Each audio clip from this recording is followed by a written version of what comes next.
St. Anne's Parish. This is Renee speaking. How may I help you? Hi, my name is Zoe. I'm just calling to follow up on an email I wrote you yesterday. I'm not sure if you've seen it yet. Basically, I'm doing a project for school. I had a letter delivered to the church last week. I'm just wondering if you've received anything yet. Yes. It does look like we have an envelope here from the New Hampshire Correctional Facility addressed to Zoe. Is this what you wanted?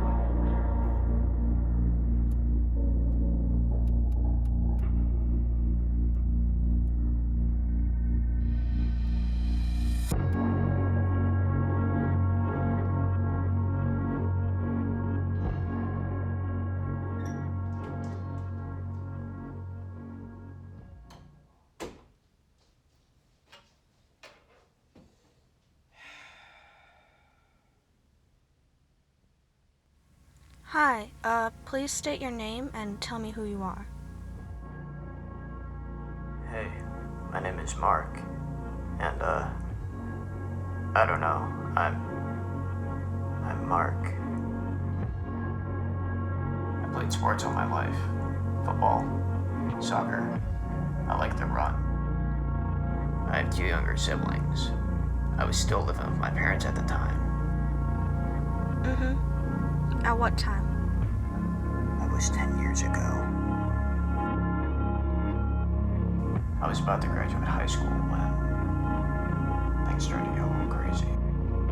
I remember my coach, my football coach, coming up to me and telling me, hey, you've been kind of off lately. Is everything alright?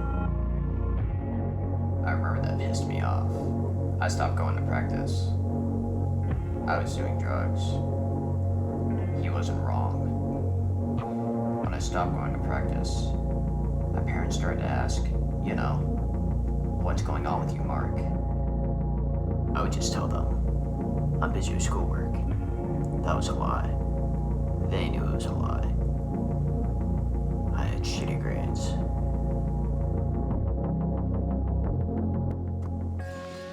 I wasn't going to school at all anymore. By the middle of the school year, I was selling my things by this point. I was selling drugs. I just remember I needed the money, and pretty soon my things just weren't enough, to support myself.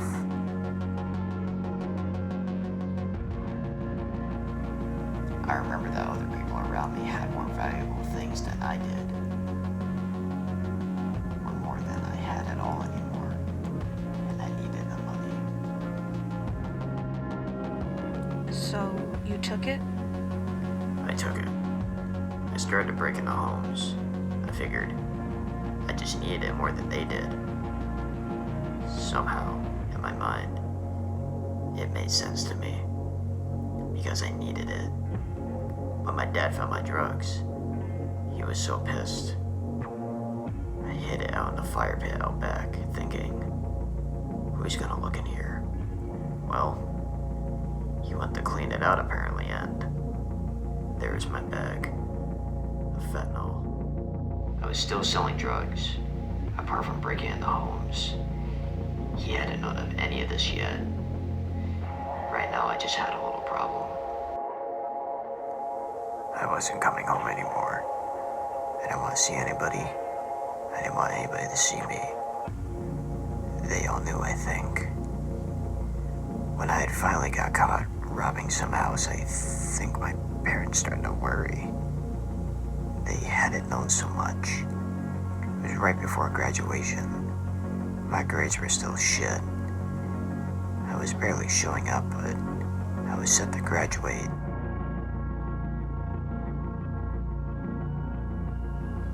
Did you graduate?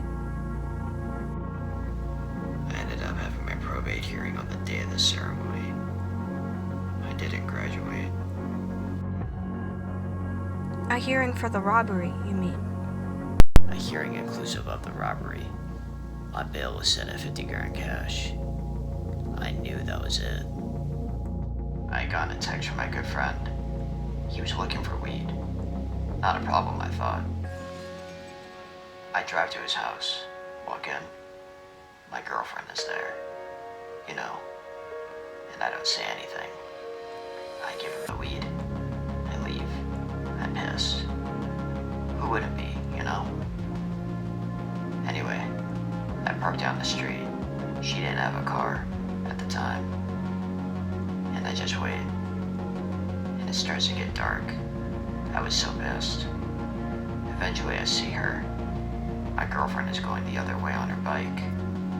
She doesn't see me. I'm behind her. I was so upset, you know. I sped up and I knocked her down. I kept going. That was the end for me. She was pretty messed up, and she missed graduation too. So a hearing for attempted murder is what I had inclusive of this robbery. It was over, and here we are. So does that answer your question?